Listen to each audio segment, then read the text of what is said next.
En el vídeo de hoy quería traer algunas reflexiones sobre los adultos con altas capacidades. Reflexiones que me han venido tanto del contenido que he ido haciendo como de la gente con la que he ido hablando y de las cositas que he ido viendo. Lo he dividido en 6 puntos y sin más dilación vamos allá. 6 cosas que tienes que saber de los adultos con altas capacidades. Punto número 1. No somos todos iguales. Durante un tiempo cometí el error de hablar en nombre de los adultos con altas capacidades o en representación de, pero aunque haya muchas coincidencias con aquellos que somos de valoración tardía en ciertos aspectos, cada persona es un mundo, cada persona tiene una opinión distinta de las altas capacidades, cada persona tiene una experiencia diferente. Incluso hay personas con altas capacidades que no les gusta la idea de la alta capacidad en sí como constructo, que no se identifican con ello y que no creen que sea algo que haya que etiquetar. Por otra parte, hay adultos que no se identifican con los discursos victimistas de la alta capacidad porque han tenido experiencias positivas. Hace poco en un comentario de un reel de Instagram en el que hablaba de que esa niña, esos niños con altas capacidades necesitan que les entiendan, una persona me comentó: ¿por qué necesitas que te entiendan? ¿Por qué necesitas entenderte? No lo comprendo. Yo he vivido esta realidad y no me identifico con este tipo de mensajes. Y es completamente lícito. Es decir, aunque nos cueste entender cuando defendemos la alta capacidad, que es de una manera determinada y que hay una perspectiva determinada, también hay que escuchar este tipo de discursos. Porque no hay un discurso único. Y más si hablamos de alta capacidad, si hablamos de cuestionarnos la realidad, del pensamiento crítico, etc., hay que dar cabida a todo tipo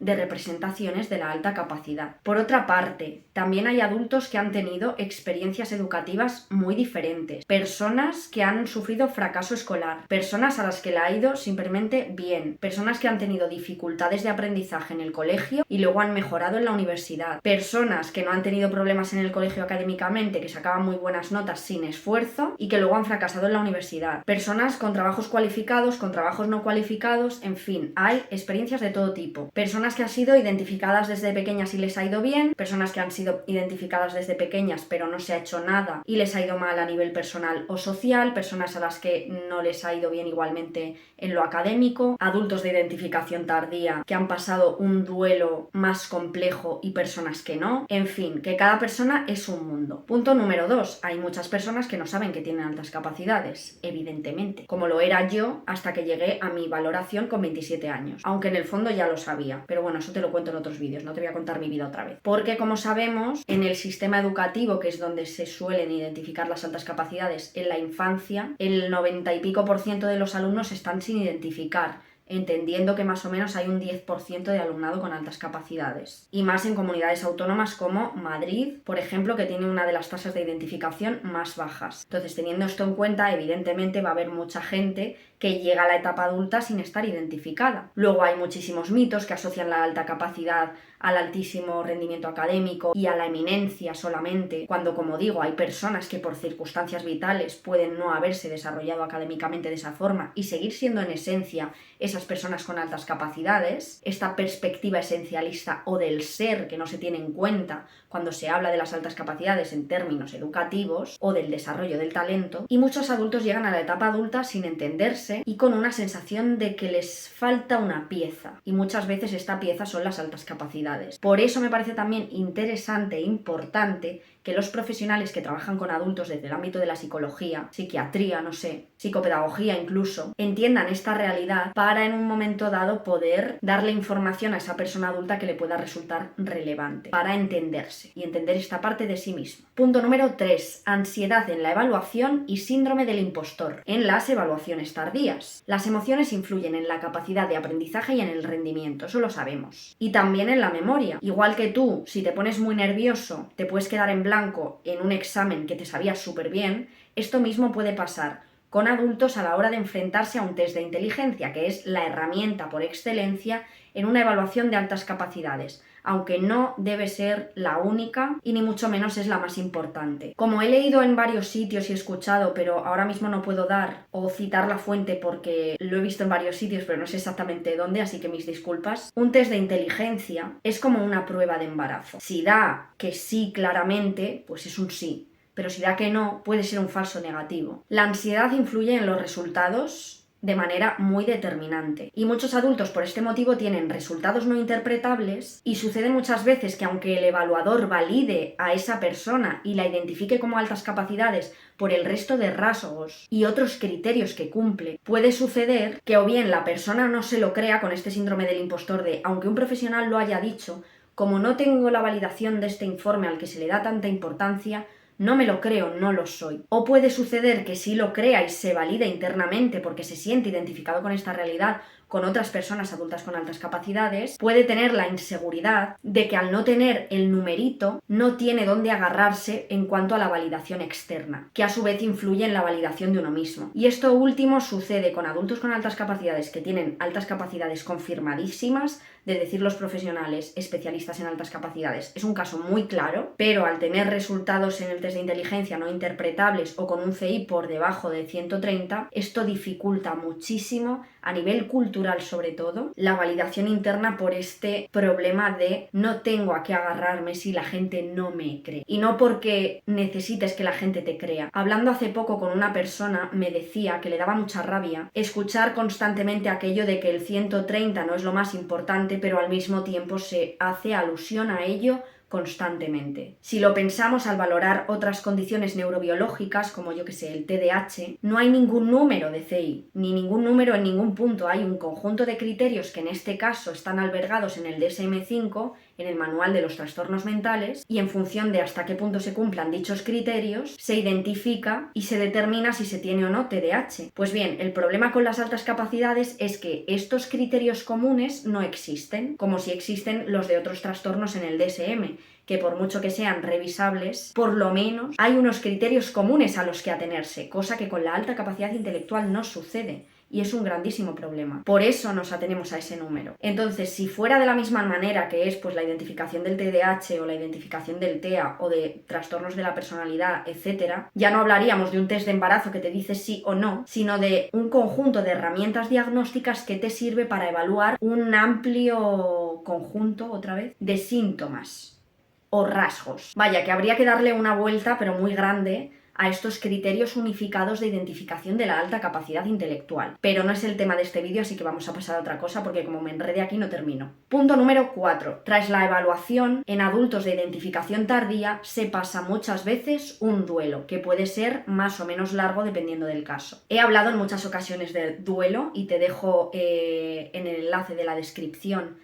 y al final del vídeo la lista de vídeos sobre el duelo, en el que hablo de las fases por las que yo he pasado, que básicamente son las fases del duelo normal, ¿no? La negación de esa realidad, de lo que te está pasando, de realmente soy tan inteligente, en realidad puede haberse equivocado el profesional, yo no soy tan listo. Por otra parte, la rabia o la ira de no haberlo sabido antes, la culpa o la responsabilidad tanto hacia ti mismo como a los adultos de ese momento, a los profesionales, a tus padres, la depresión o esa fase más de tristeza por saber que nunca podrás entender qué habría pasado o cómo habría sido tu vida si lo hubieras sabido antes, y por ver todas las cosas que sientes en ese momento que no has hecho o que no han pasado por desconocer esta parte de ti. Y por último, pues la aceptación. Y estas fases, pues como en cualquier duelo, pues así, ¿no? Vuelvo de una a la otra y tal, y poco a poco en el tiempo se va pues estabilizando la cosa un poco. Pero hay que entender también esta parte, porque en muchas ocasiones cuando se ofrece el resultado de altas capacidades en un adulto se le dice enhorabuena, felicidades, eres muy listo. Entonces pasa esa fase, ¿no?, que yo llamo de positivismo tóxico, de tiene que ser algo bueno, tiene que ser algo bueno, pero hay muchas emociones que tienes que sentir, que vas a sentir y que tienes que pasar, ¿no? Ese duelo. Punto número 5. Lo he comentado brevemente en el primer punto, y es que algunos adultos con altas capacidades han tenido experiencias positivas. Es una realidad.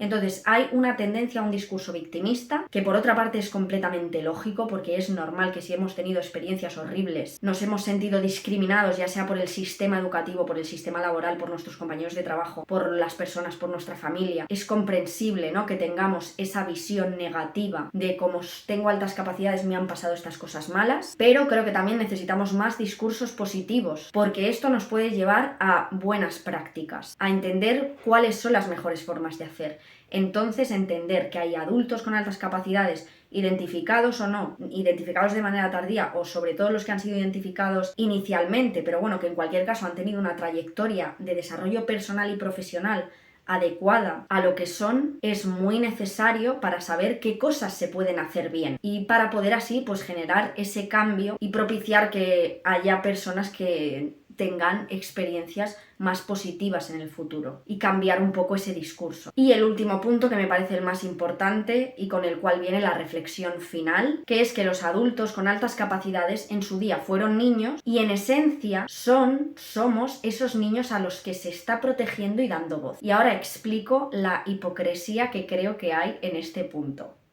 Nos cuestionamos la realidad, tenemos nuestro propio sentido de la justicia, cada uno el suyo. Como he dicho, no somos todos iguales, ni estamos todos de acuerdo en ciertas perspectivas, discursos o formas de hacer con respecto a la alta capacidad intelectual. Nos cuestionamos el propio constructo de inteligencia, el propio constructo de altas capacidades, los términos utilizados, la forma de entenderlo, y considero que es contraproducente desligar tantísimo la infancia de la etapa adulta. Se defiende a los niños con altas capacidades, se lucha por ellos y por sus derechos, sobre todo como alumnos en el sistema educativo. Se comparten características de cómo son esos alumnos, de cómo son esos niños. Hablamos de que cuestionan la autoridad, de que se cuestionan lo establecido, se hacen preguntas, que tienen pensamiento crítico, que hay que potenciar su pensamiento crítico, que tienen un elevado sentido de la justicia, pero no lo aplicamos a los adultos que cuestionan ciertas realidades o perspectivas de la alta capacidad intelectual. Por ejemplo, si cuestionas una perspectiva puramente educativa y del desarrollo del talento y te planteas si realmente el uso del término de la palabra superdotado es incorrecto realmente, es muy habitual o puede suceder que desde esta perspectiva educativa se te diga que eso no es correcto y que la alta capacidad tiene que ver con el desarrollo personal y profesional. O si dices que no estás de acuerdo con la divulgación victimista que se hace precisamente para proteger a esos niños. Muchas veces estos comentarios que van en contra de lo establecido y de esta protección al niño con alta capacidad intelectual molesta porque va en contra de esa idea, porque no tenemos ligado que precisamente esos niños de los que hablamos, cuyas características son que se cuestionan la autoridad, como adultos se cuestionan la autoridad con respecto al propio constructo de alta capacidad. Sin embargo, eso molesta y no lo permitimos. Ahí es donde yo veo esa hipocresía. Entonces creo que el no escuchar a los adultos con altas capacidades es lo mismo que no escuchar a los niños con altas capacidades a los que supuestamente estamos defendiendo. Porque puede que esos niños de adultos no compartan esa perspectiva que les está defendiendo en un momento dado de una manera determinada. En fin, que creo que cuando adultos con altas capacidades tienen reflexiones y opiniones con respecto a la alta capacidad, se les debería escuchar pensando que esos adultos son los niños a los que estamos defendiendo. ¿Qué opinan? ¿Qué piensan de cómo les estamos defendiendo? ¿De lo que estamos pidiendo para ellos? ¿Realmente es lo que quieren? ¿Es lo que necesitan? ¿Necesitan otra cosa? ¿Hay cosas que no estamos entendiendo porque tenemos la perspectiva sesgada de hacia la infancia, sin conectar que esos niños luego son adultos? En fin, por último, pues decir que yo no quiero representar a los adultos con altas capacidades. Yo quiero ser no un ejemplo, sino simplemente un caso práctico. Yo me represento a mí, comparto mis ideas, comparto lo que veo, mis reflexiones, pero que no son la verdad absoluta ni pretendo que lo sean, pero sí quiero que sean escuchadas y tenidas en cuenta. En fin, muchas gracias por ver este vídeo, espero que te haya ayudado a entender mejor a los adultos con altas capacidades, y si eres un adulto con altas capacidades, pues espero que te haya gustado también. Y nada, nos vemos en el próximo vídeo, muchas gracias por estar ahí detrás. Qué formalita he estado hoy, que de vez en cuando me pongo seria, dejo mi faceta de payasa a un lado, me pongo en modo reflexiva, me sale un vídeo así como muy serio. Gracias, ya me callo.